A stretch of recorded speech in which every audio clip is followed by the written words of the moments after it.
केषु केषु च भावेषु चिंत्योसी भगवन्मया निरंतर तुगल चिंतन कशी जावचें ताका उपदेश दिला. ते अनुस्मरण म्हणटा ती अशी स्मरण म्हळ्यार ओ आमी 10 वर्स पयलीं हांगा आयलीं अशी.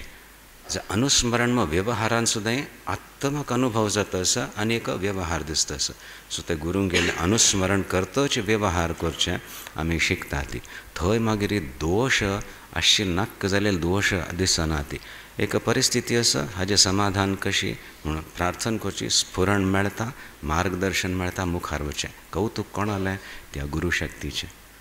त्या देवालें आमगेली कशी मार्ग प्रशस्त करता आसा, प्रारब्धवश जबाबदारी आसा, सुख दुख्ख आसा, हाजे प्रेमाक व्हरता आसा. हांव देवा लोनची म्हणून म्हाका ते कशी विश्वास सुद्दां वयता ही गुरुशक्ती म्हणून हो एक कौतुक करताची देवालें आमी जीवन व्यतीत करता ती.